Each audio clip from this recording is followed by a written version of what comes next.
everybody. Randy Patterson here with Boomerosity. Think back about 40 or so, probably almost 50 years ago. Think about the Allman Brothers. Think about the album Brothers and Sisters. Probably one of the most landmark albums of that time for that genre of music. Think about that little boy on the cover. Well, that little boy was Vaylor Trucks, who is the son of the late, great Butch Trucks, the drummer for the Allman Brothers Band, who sadly we lost 6 years ago this coming January. I'm recording this in October of 2022. Vaylor has a sister by the name of Melody, and I got to talk with Melody about all things music. Partly about the album that you see the cover behind me of, which is Walking in Gratitude, but wanted to talk about what she and Vaylor and others are doing to perpetuate and carry on the legacy, the sound, the memory of the Allman Brothers, as well as how the sound of the Allman Brothers is affecting her own music that she's creating, as well as that of her brothers and cousins like Derek Trucks and many others that have been a part of or touched by the Allman Brothers Band. It's a fascinating chat. It's a little bit long, but I think worth every second for you to listen to. And when you get done listening to it, please check the websites out. Please buy this album you see behind me because it is wonderful. You're absolutely going to love it if you love the Allman Brothers Band, which I do.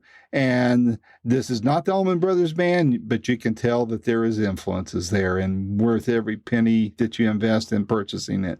So without any further ado, here is my first of, I'm going to say, very many interviews to come with Melody Trucks. Until next time, this is Randy Patterson with Boomerosity. Take care. I am glad to finally get to meet you. And I'm so sorry about last week. It's in your brain. Well.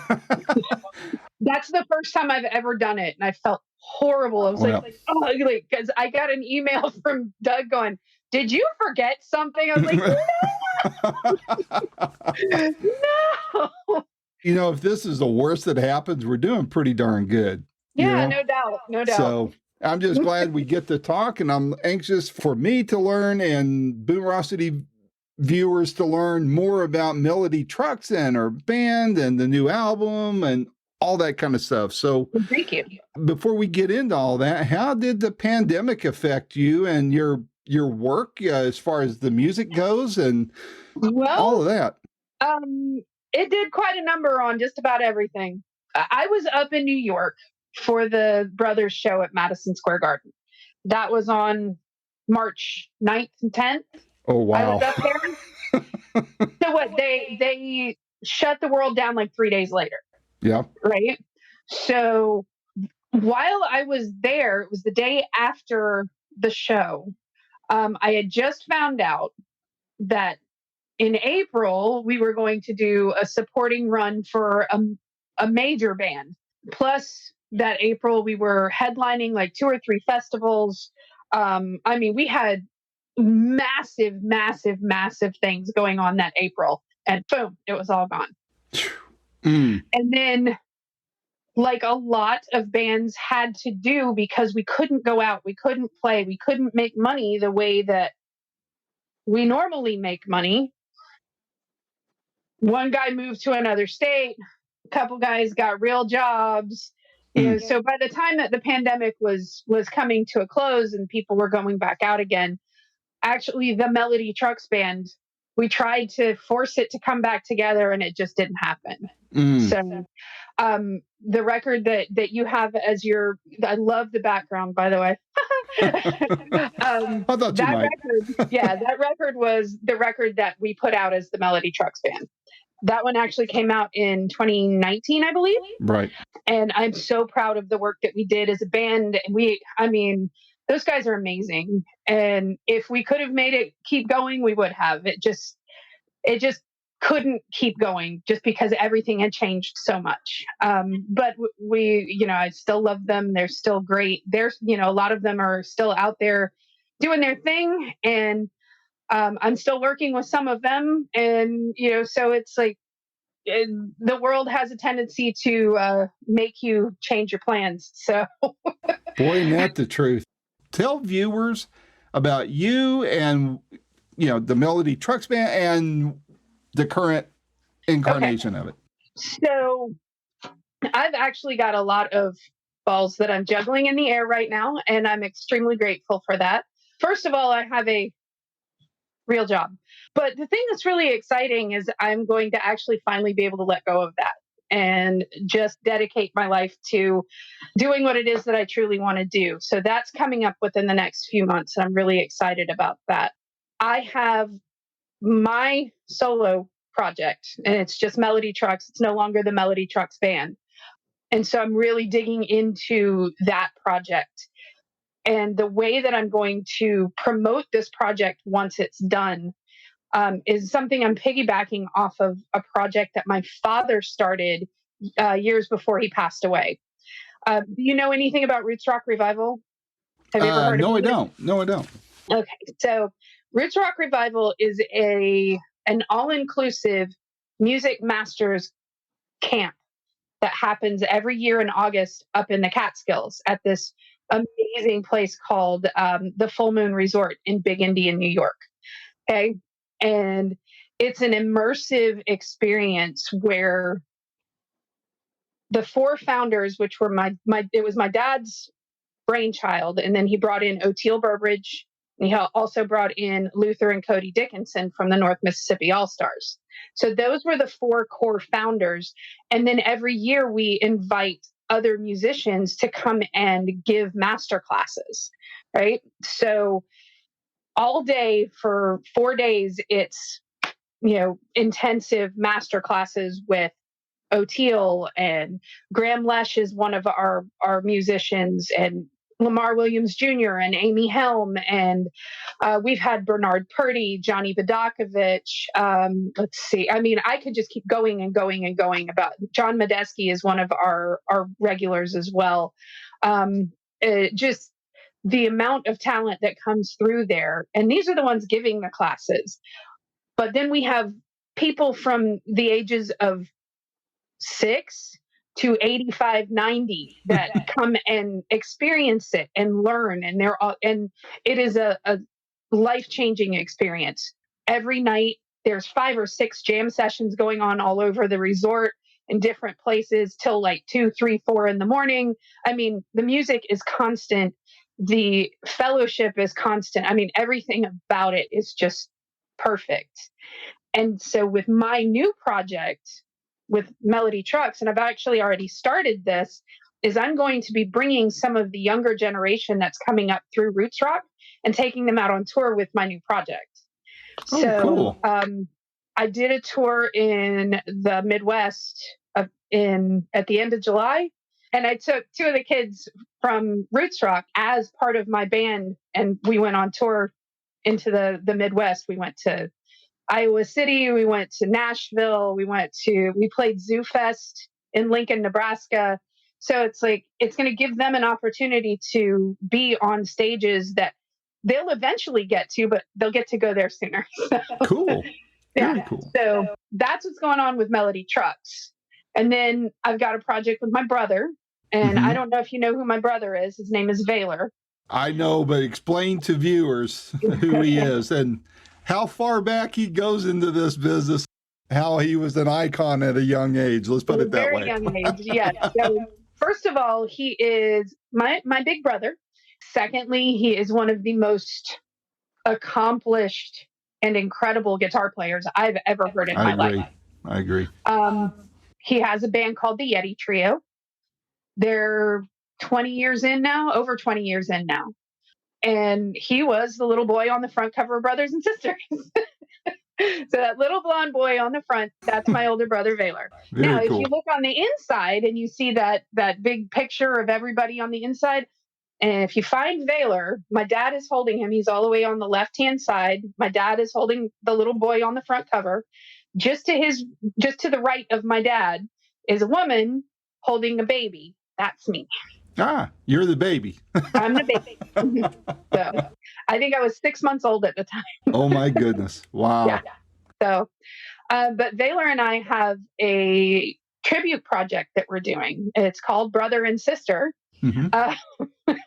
And we are an Allman Brothers family tribute band. We have also, it was kind of the brainchild of Eric Sanders, who is one of the most accomplished drummers I've ever heard. Right. He was actually one of my father's favorites.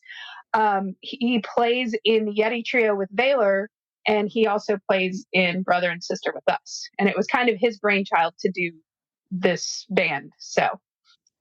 Yeah. Well, I think that, I'm sure I'm not saying anything you don't already know, but there is such a hunger. I hate to say market because that makes it so clinical and so greedy sounding, but there's a hunger from the fans to hear all of that. That's why you're seeing the reception you're seeing. That's why Warren can do what he can do, and Derek and Susan can do what they can do. And there's something about the Allman Brothers Band and what it's fostered. What do you attribute? You were there. You saw it all happen off and on throughout your life.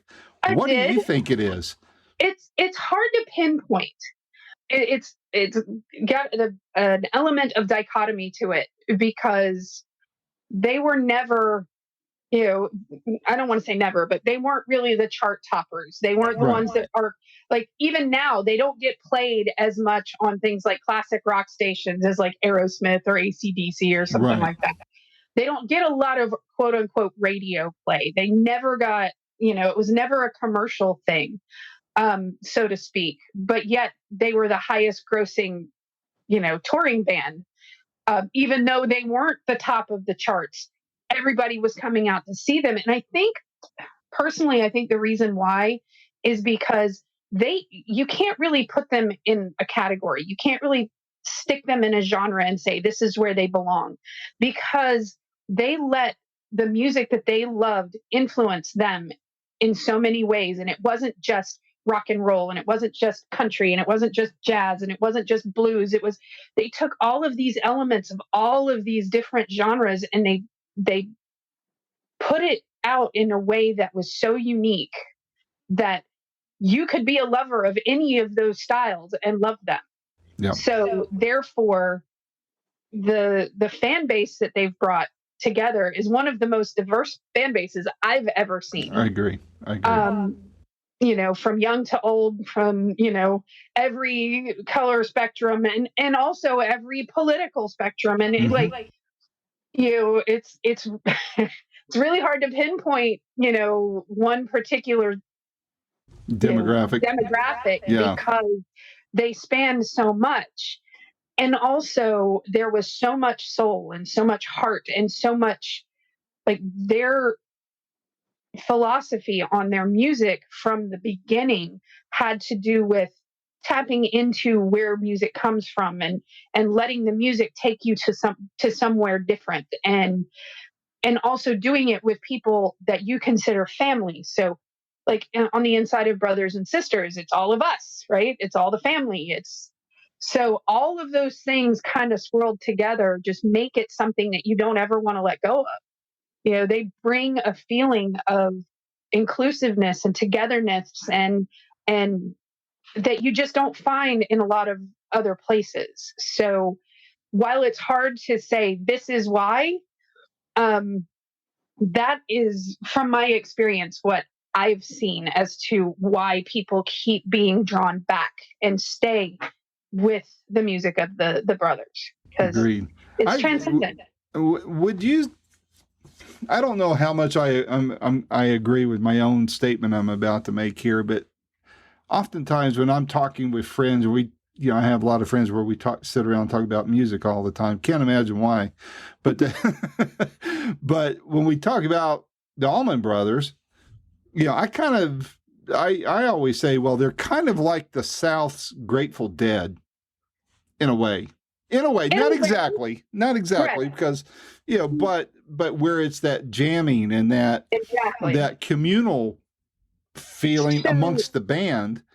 I and agree. all the influences of people that came in and out. I mean, gosh, when you think about who all's been involved with the band, either publicly or even behind the scenes. I mean, heck, I think of, of course, Chuck Leavell. He was involved with the band, and then a lot of people don't realize that Joe English, who played drums for Paul McCartney and Wings, was very much in there. I put on Joe's first public Christian concert when he went into Christian music out in Phoenix. Actually have a picture from a party. Like the guys used to have, the parties out at the farm. It was barbecues, cookouts, that kind of thing. It wasn't like a raging party, but anyway, and I have a picture, and I'm wearing a birthday hat. I think I'm like 2, and I'm sitting on the front porch at I believe it's at the farm, and I have Earl Ford on one side and Joe English on the other. And I'm holding a puppy. So and it's just one of those pictures I've always had, but it's like, yeah, they were there, that it was all part of it. So, yeah. I mean, if you think back to the days of when they first kind of started out in Macon and, with Capricorn, you had so many musicians that were coming in and out of there. And, you'd go to Grant's Lounge and you would never know who was going to be jamming together that night. I mean, you had the guys from Wet Willie and Tall Dogs and, the Allman Brothers. And just the people that were coming in and out of there is just mind blowing. So it's not just them as artists in their own little silo, but they're jamming with all of these amazing musicians who have their own take and their own, influences and the things that they're doing, and they're influencing each other. And it's just, I can understand what you're saying about the whole connection with the Grateful Dead, because the Grateful Dead allows themselves to open up and see where the music will take them. Right. Now, where music takes them is a different place than it would take the Allman Brothers, but they would do the same kinds of things. I mean, if you listen to things like Mountain Jam, that was never scripted. It never sounded the same way twice. Ever, ever, ever, ever. I think the orchestrated portion of that song was about a minute and a half long. And then you'd have a 45-minute jam where you have no idea where it's going to take you. And that's fundamentally the same thing that the Dead was doing, just obviously with different voices, right? Musical voices. So I can see where you draw that parallel. I know this might be a little harder for you to answer because you weren't doing the music back when it was starting back then, but obviously the influences of the Allman Brothers still prevalent today, but let's say there was no Allman Brothers sound. Let's say there was no Grateful Dead, none of that. Do you think that kind of band could start as a groundbreaking, as groundbreaking as they wound up being, or do you think it would be too tough for them to pull that off in today's environment? Today's environment? I don't know if anybody can do it in today's environment. And I'm not trying to knock anything that's going on in music, because right now, being a musician, you have the most freedom that you've ever had to start a project, do your thing, and be able to get it out into the world. Right? I don't need a record label to get my stuff out there. Right. I can put it out on the internet. I can personally go through one of these distribution companies like CD Baby or whatever it is that you find online, and get yourself out onto Spotify, Pandora, like all of these things, and your music is out there, right? I have full creative freedom to write my own music, perform it the way I want to, put the lyrics that I want in, whatever I want on my record, I can do. I don't have somebody telling me what I can and can't put out there. So as a musician, it's kind of, one of the freest times that we've ever been. However, it takes a whole lot of money to get your your stuff that you've put out into the world in front of the masses. Yeah. That's what the record labels still have, is the ability to get you in front of more people. Without that kind of backing, it's hard to get out there like that today. Now, is it impossible? No. Because obviously people are still doing it. But it would have been a hell of a lot harder. Yeah, agreed. Yeah. So, of all your projects for I know because I've gone out and I've listened to your stuff and what all you're involved in, but for people that I hope have never realized until they see this interview when it posts, that didn't realize that you're out there doing this stuff. Mm-hmm. How much of your solo work versus your work with your brother and all the other projects you're involved with, how much of that will fans say, yeah, I hear the Allman Brothers in this? Not so much covering, but right. The new stuff. Well, I think I was talking to somebody else about this the other day too. I'm steeped in it. I'm steeped in the sounds of the Allman Brothers and Tedeschi Trucks, but there's also, there's a lot of other influences in there as well. I personally don't try to write like them. Or actually, there is one song. I take that back.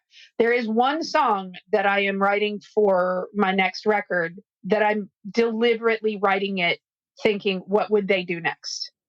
But the subject matter, there's a reason why I'm doing it that way. And so it's very much on purpose. Anything else is not going to be on purpose, but you can definitely hear where I came from. I mean, and I'm not trying to sound like anybody. I'm not trying to be the Allman Brothers. I'm not trying to be Tedeschi Trucks. I'm just trying to be me.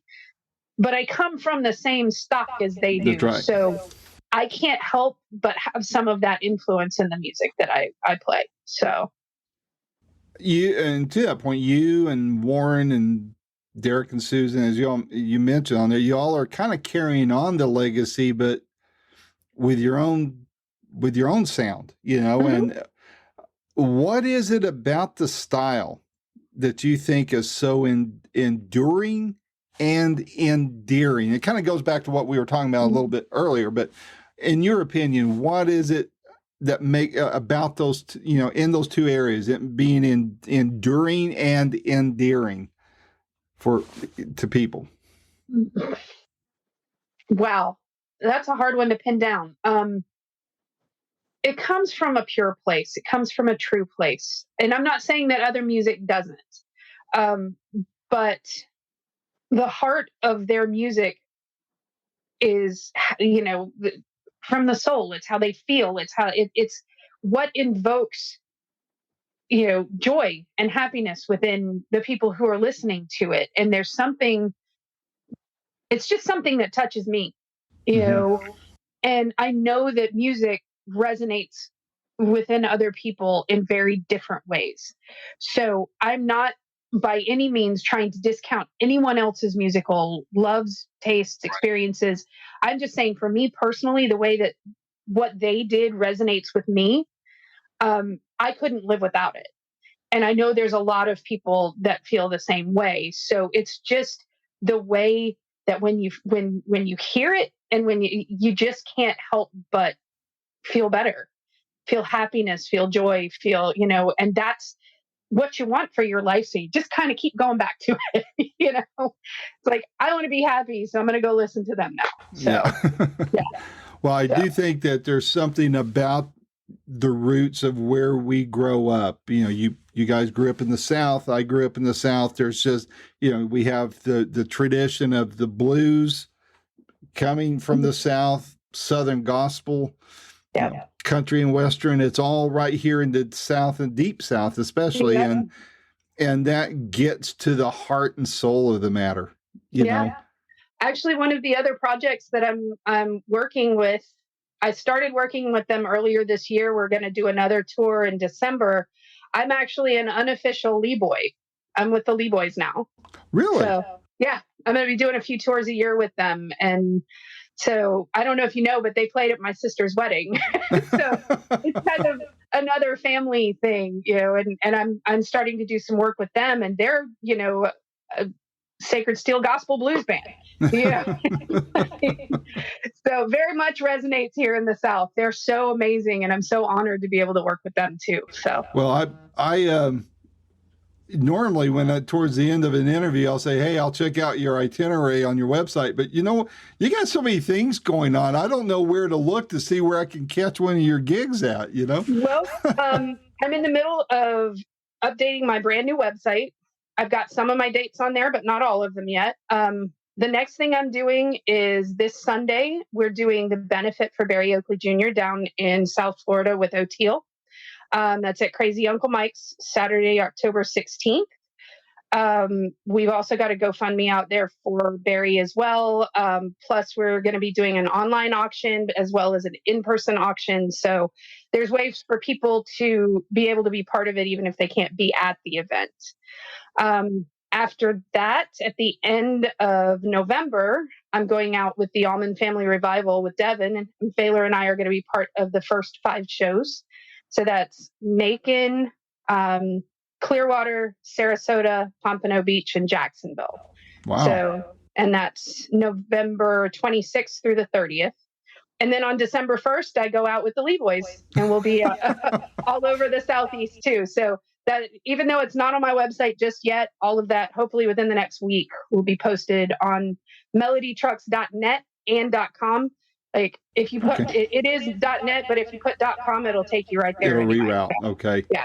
Well, I didn't mean to get ahead of myself on that, but when you were telling me all these projects are on, I was thinking, holy crap, how am I going to ever watch her perform? I'm going to be doing some stuff with Bobby Lee Rogers next year, too.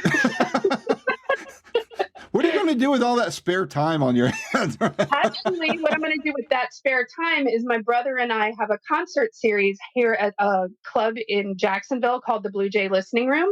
Mm-hmm. We've already done a few of these, and we've got another one coming on the way. I guess I can let you be my first official quote unquote announcement of this. Paul Hornsby is our next guest, and that'll be on December 16th and 17th, I believe it is, at Blue Jay Listening Room.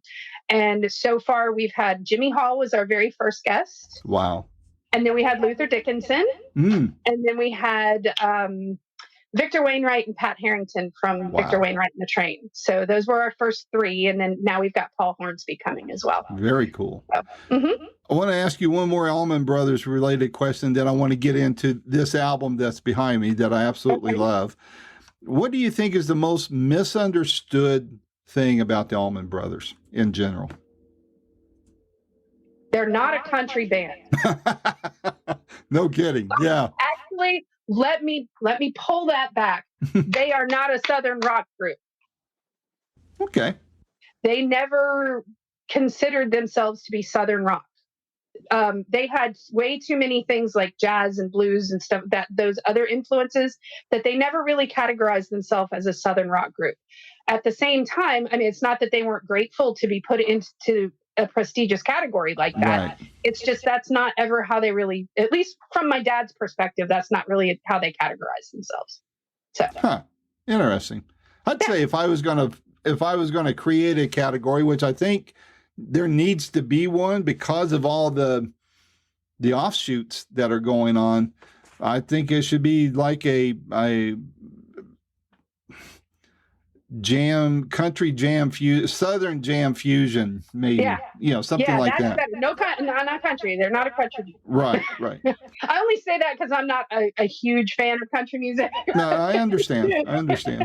But I got a lot of friends and people I interview in that too, so I kind of straddle that barbed wire fence. It gets a little uncomfortable sometimes, but no, I think there's enough players out there now, enough of groups and everything, to warrant that a genre to itself, really, because there's enough music and enough fans to justify it, in my opinion. So, Tell me about Walking in Gratitude. I absolutely love that album. When I heard it, when Doug sent it to me, I was like, wow, I really like this. I wish I'd talked to you when it first came out. I wish I was aware of it so that we could have talked when it first came out. But I've got it now. Proud to promote it. Tell me about that album and the story behind it, how it came about. Well, that is a collaborative effort from the Melody Trucks band. Everybody in the band had a hand in writing that record. Each song on there like had different lead writers. Basically, everybody in the band was given the opportunity to be the lead writer for as many songs as they wanted. So because it was so collaborative, I really am proud of what we put together, because for us to come together as 7 different musicians coming from completely different backgrounds and to be able to put together a cohesive album the way that that one is, I'm really, really proud of that. The very first song on there is the very first song I ever wrote. Really? Wow. Yeah. That is a song that I wrote about my dad, Freight Train. I wrote the lyrics, and the guys kind of built the chord structure and the music around the lyrics and the melody that I wrote. I had come up with the idea for Freight Train not too long after Dad had passed away, but the tack that it was going down was really sad, and I didn't want the song that I wrote about my dad to be that sad. Understood. So I shelved it for a while, and then one morning at like 3:30 in the morning, it just came out. And we just happened to have rehearsal the next day, so there you go. And all of the rest of the songs, like I said, like Brady Clampett was the lead writer on a few. Isaac Corbett was the lead writer on a few. Isaac and Brady were the lead writers on one of my favorite tracks, which is Fire Inside. I love that song. They went up into the mountains in North Carolina and wrote that song together and came back and brought it to us. And I was just like, and one of the things at that period in time, I was trying to remember that I had a lot to be grateful for, because after Dad died, I was a mess. I was an absolute mess. And Understood. so I just had to keep reminding myself that even though he was gone, I still had a lot to be grateful for. So I kept saying the words, I'm walking in gratitude. I'm walking in gratitude. Well, they went up into the mountains, wrote that song and put that in there and came back, and I lost it. It was one of the most beautiful things anyway, the song that Wes Brooke wrote, Living a Lie, actually ended up on Joe Bonamassa's, top songs, blues songs of 2020. It was great. It was great. And then the one that kind of takes it all out is Jellyfish by Shane Platten, and that's a rocker and a half. Yeah, it is. I love it. Willis, the song that he wrote, I love Willis Gore's voice so much. I love his voice. I love the way he plays.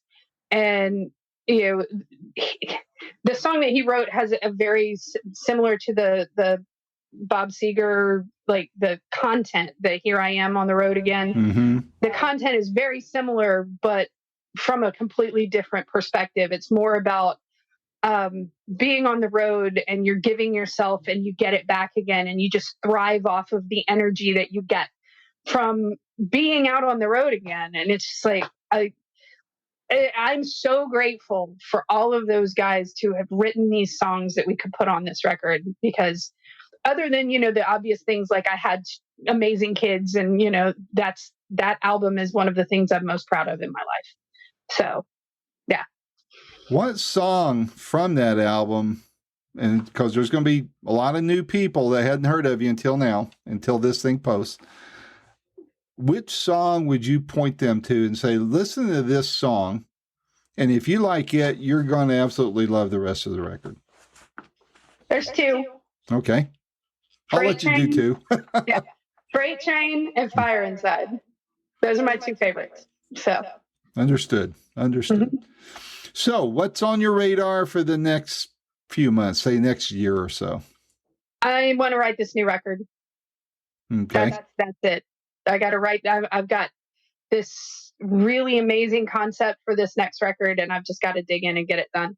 So Any estimated time of when it might come out? summer, Really? if I'm All right, lucky. cool. Very If I'm good. lucky. All right. Well, when it comes out or before it comes out, let's you and I do one of these again. Absolutely. And so we can get things ready for it to drop, and I can do my small part to help, get a few more sales on that. And but I definitely want to, I hope we do a lot more of these interviews. So Yeah, I would love to. Thank you. So what's your long-term goals? What do you want as Melody Trucks and as any of the other projects you're involved in 5 years from now? What do you hope's going on? I hope I'm still making music. I hope I'm still creating new friendships and being able to play with new musicians and musicians that I feel are, iconic and influential to me, and all of these things. Like, it's about the communication between us and the people who are listening. That's what it's all about. To me, the money is just so that I can keep going. I need money to keep going, but I don't want the money to have the money. I want to have the money so I can keep going. Right. No, I get that. I gotta make music. That's it. So. Was there anything else you would like to share with Boomerocity viewers about yourself, about your heritage, about your dad, about your family, anything that you would like to share with Boomerocity? Just that we as a family are incredibly grateful for the people that are out there that are still keeping the Allman Brothers, and the second generation, and now the third generation that's coming up as well. The fact that you are still that they are still, wanting to hear from us and wanting to hear from them, and it means more than you could ever know to know that we still have those people out there, even though I don't have my dad anymore. So. Right. Understood. Yeah. Well, each member of the band was dearly loved, and there's living on through all you guys, and all of us fans love hearing what you all have to say and play. And like I said, Melody, I want to do my part in the future to help you guys along, because it's what it's all about. The music is our benchmark of our life. It was the soundtrack of our youth, and for our whole life, for that matter. And so every time we hear, the opening riffs of any song, we instantly go back.